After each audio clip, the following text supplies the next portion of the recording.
ਵਿਦੇਸ਼ ਮਾਮਲਿਆਂ ਬਾਰੇ ਸੰਸਦੀ ਕਮੇਟੀ ਨੇ ਪਹਿਲਗਾਮ ਹਮਲੇ ਬਾਰੇ ਨਿਊਯਾਰਕ ਟਾਈਮਜ਼ ਦੀ ਇੱਕ ਰਿਪੋਰਟ ਦੀ ਨਿਖੇਧੀ ਕੀਤੀ ਹੈ। ਪਹਿਲਗਾਮ ਦਹਿਸ਼ਤੀ ਹਮਲੇ ਵਿੱਚ 26 ਲੋਕ, ਜਿਨ੍ਹਾਂ ਵਿੱਚੋਂ ਬਹੁਗਿਣਤੀ ਸੈਲਾਨੀ ਸੀ, ਮਾਰੇ ਗਏ ਸਨ। ਨਿਊਯਾਰਕ ਟਾਈਮਜ਼ ਦੀ ਕਸ਼ਮੀਰ ਵਿੱਚ ਮਿਲੀਟੈਂਟਸ ਵੱਲੋਂ ਘੱਟੋ-ਘੱਟ 24 ਸੈਲਾਨੀਆਂ ਦੀ ਗੋਲੀ ਮਾਰ ਕੇ ਹੱਤਿਆ ਸਿਰਲੇਖ ਵਾਲੀ ਰਿਪੋਰਟ ਵਿੱਚ ਕਿਹਾ ਗਿਆ ਹੈ ਕਿ ਭਾਰਤ ਦੇ ਪ੍ਰਧਾਨ ਮੰਤਰੀ ਨਰਿੰਦਰ ਮੋਦੀ ਨੇ ਇਸ ਗੋਲੀਬਾਰੀ ਨੂੰ, ਜੋ ਕਿ ਇਸ ਖੇਤਰ ਵਿੱਚ ਆਮ ਨਾਗਰਿਕਾਂ ਵਿਰੁੱਧ ਪਿਛਲੇ ਸਾਲਾਂ ਵਿੱਚ ਸਭ ਤੋਂ ਭੈੜੀ ਹੈ, ਦਹਿਸ਼ਤੀ ਹਮਲਾ ਕਿਹਾ ਅਤੇ ਦੋਸ਼ੀਆਂ ਨੂੰ ਨਿਆਂ ਦੇ ਕਟਹਿਰੇ ਵਿੱਚ ਲਿਆਉਣ ਦੀ ਸਹੁੰ ਖਾਧੀ ਹੈ।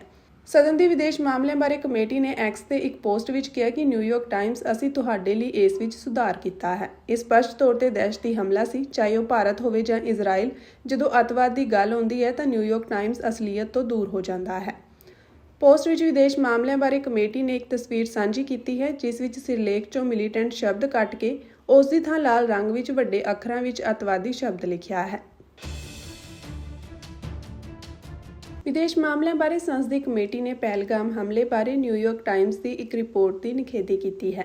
ਪਹਿਲਗਾਮ ਦਹਿਸ਼ਤੀ ਹਮਲੇ ਵਿੱਚ 26 ਲੋਕ, ਜਿਨ੍ਹਾਂ ਵਿੱਚੋਂ ਬਹੁਗਿਣਤੀ ਸੈਲਾਨੀ ਸੀ, ਮਾਰੇ ਗਏ ਸਨ। ਨਿਊਯਾਰਕ ਟਾਈਮਜ਼ ਦੀ ਕਸ਼ਮੀਰ ਵਿੱਚ ਮਿਲੀਟੈਂਟਸ ਵੱਲੋਂ ਘੱਟੋ-ਘੱਟ 24 ਸੈਲਾਨੀਆਂ ਦੀ ਗੋਲੀ ਮਾਰ ਕੇ ਹੱਤਿਆ ਸਿਰਲੇਖ ਵਾਲੀ ਰਿਪੋਰਟ ਵਿੱਚ ਕਿਹਾ ਗਿਆ ਹੈ ਕਿ ਭਾਰਤ ਦੇ ਪ੍ਰਧਾਨ ਮੰਤਰੀ ਨਰਿੰਦਰ ਮੋਦੀ ਨੇ ਇਸ ਗੋਲੀਬਾਰੀ ਨੂੰ, ਜੋ ਕਿ ਇਸ ਖੇਤਰ ਵਿੱਚ ਆਮ ਨਾਗਰਿਕਾਂ ਵਿਰੁੱਧ ਪਿਛਲੇ ਸਾਲਾਂ ਵਿੱਚ ਸਭ ਤੋਂ ਭੈੜੀ ਹੈ, ਦਹਿਸ਼ਤੀ ਹਮਲਾ ਕਿਹਾ ਅਤੇ ਦੋਸ਼ੀਆਂ ਨੂੰ ਨਿਆਂ ਦੇ ਕਟਹਿਰੇ ਵਿੱਚ ਲਿਆਉਣ ਦੀ ਸਹੁੰ ਖਾਧੀ ਹੈ। ਸਦਨ ਦੀ ਵਿਦੇਸ਼ ਮਾਮਲਿਆਂ ਬਾਰੇ ਕਮੇਟੀ ਨੇ ਐਕਸ ਤੇ ਇੱਕ ਪੋਸਟ ਵਿੱਚ ਕਿਹਾ ਕਿ ਨਿਊਯਾਰਕ ਟਾਈਮਜ਼ ਅਸੀਂ ਤੁਹਾਡੇ ਲਈ ਇਸ ਵਿੱਚ ਸੁਧਾਰ ਕੀਤਾ ਹੈ। ਇਹ ਸਪਸ਼ਟ ਤੌਰ ਤੇ ਦਹਿਸ਼ਤੀ ਹਮਲਾ ਸੀ, ਚਾਹੇ ਉਹ ਭਾਰਤ ਹੋਵੇ ਜਾਂ ਇਜ਼ਰਾਈਲ। ਜਦੋਂ ਅੱਤਵਾਦ ਦੀ ਗੱਲ ਆਉਂਦੀ ਹੈ ਤਾਂ ਨਿਊਯਾਰਕ ਟਾਈਮਜ਼ ਅਸਲੀਅਤ ਤੋਂ ਦੂਰ ਹੋ ਜਾਂਦਾ ਹੈ।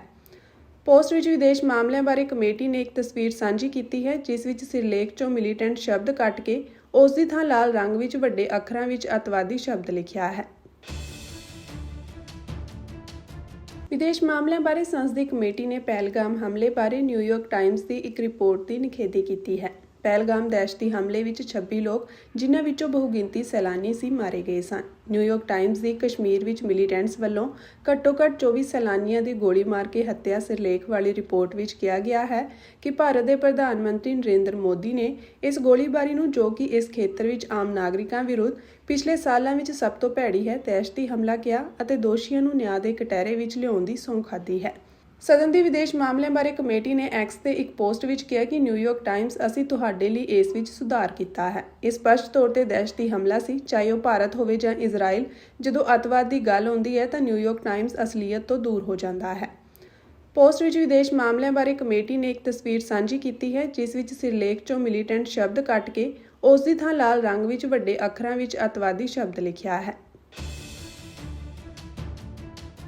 ਵਿਦੇਸ਼ ਮਾਮਲਿਆਂ ਬਾਰੇ ਸੰਸਦੀ ਕਮੇਟੀ ਨੇ ਪਹਿਲਗਾਮ ਹਮਲੇ ਬਾਰੇ ਨਿਊਯਾਰਕ ਟਾਈਮਜ਼ ਦੀ ਇੱਕ ਰਿਪੋਰਟ ਦੀ ਨਿਖੇਧੀ ਕੀਤੀ ਹੈ, ਜਿਸ ਵਿੱਚ ਸਿਰਲੇਖ 'ਚੋਂ ਮਿਲੀਟੈਂਟ ਸ਼ਬਦ ਕੱਟ ਕੇ ਉਸ ਦੀ ਥਾਂ ਲਾਲ ਰੰਗ ਵਿੱਚ ਵੱਡੇ ਅੱਖਰਾਂ ਵਿੱਚ ਅੱਤਵਾਦੀ ਸ਼ਬਦ ਲਿਖਿਆ ਹੈ। ਵਿਦੇਸ਼ ਮਾਮਲਿਆਂ ਬਾਰੇ ਸੰਸਦੀ ਕਮੇਟੀ ਨੇ ਪਹਿਲਗਾਮ ਹਮਲੇ ਬਾਰੇ ਨਿਊਯਾਰਕ ਟਾਈਮਜ਼ ਦੀ ਇੱਕ ਰਿਪੋਰਟ ਦੀ ਨਿਖੇਧੀ ਕੀਤੀ ਹੈ। ਪਹਿਲਗਾਮ ਦਹਿਸ਼ਤੀ ਹਮਲੇ ਵਿੱਚ 26 ਲੋਕ, ਜਿਨ੍ਹਾਂ ਵਿੱਚੋਂ ਬਹੁਗਿਣਤੀ ਸੈਲਾਨੀ ਸੀ, ਮਾਰੇ ਗਏ ਸਨ। ਨਿਊਯਾਰਕ ਟਾਈਮਜ਼ ਦੀ ਕਸ਼ਮੀਰ ਵਿੱਚ ਮਿਲੀਟੈਂਟਸ ਵੱਲੋਂ ਘੱਟੋ-ਘੱਟ 24 ਸੈਲਾਨੀਆਂ ਦੀ ਗੋਲੀ ਮਾਰ ਕੇ ਹੱਤਿਆ ਸਿਰਲੇਖ ਵਾਲੀ ਰਿਪੋਰਟ ਵਿੱਚ ਕਿਹਾ ਗਿਆ ਹੈ ਕਿ ਭਾਰਤ ਦੇ ਪ੍ਰਧਾਨ ਮੰਤਰੀ ਨਰਿੰਦਰ ਮੋਦੀ ਨੇ ਇਸ ਗੋਲੀਬਾਰੀ ਨੂੰ, ਜੋ ਕਿ ਇਸ ਖੇਤਰ ਵਿੱਚ ਆਮ ਨਾਗਰਿਕਾਂ ਵਿਰੁੱਧ ਪਿਛਲੇ ਸਾਲਾਂ ਵਿੱਚ ਸਭ ਤੋਂ ਭੈੜੀ ਹੈ, ਦਹਿਸ਼ਤੀ ਹਮਲਾ ਕਿਹਾ ਅਤੇ ਦੋਸ਼ੀਆਂ ਨੂੰ ਨਿਆਂ ਦੇ ਕਟਹਿਰੇ ਵਿੱਚ ਲਿਆਉਣ ਦੀ ਸਹੁੰ ਖਾਧੀ ਹੈ।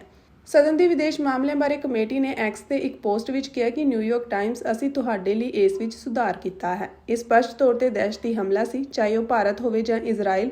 ਜਦੋਂ ਅੱਤਵਾਦ ਦੀ ਗੱਲ ਆਉਂਦੀ ਹੈ ਤਾਂ ਨਿਊਯਾਰਕ ਟਾਈਮਜ਼ ਅਸਲੀਅਤ ਤੋਂ ਦੂਰ ਹੋ ਜਾਂਦਾ ਹੈ। ਪੋਸਟ ਵਿੱਚ ਵਿਦੇਸ਼ ਮਾਮਲਿਆਂ ਬਾਰੇ ਕਮੇਟੀ ਨੇ ਇੱਕ ਤਸਵੀਰ ਸਾਂਝੀ ਕੀਤੀ ਹੈ, ਜਿਸ ਵਿੱਚ ਸਿਰਲੇਖ 'ਚੋਂ ਮਿਲੀਟੈਂਟ ਸ਼ਬਦ ਕੱਟ ਕੇ ਉਸ ਦੀ ਥਾਂ ਲਾਲ ਰੰਗ ਵਿੱਚ ਵੱਡੇ ਅੱਖਰਾਂ ਵਿੱਚ ਅੱਤਵਾਦੀ ਸ਼ਬਦ ਲਿਖਿਆ ਹੈ।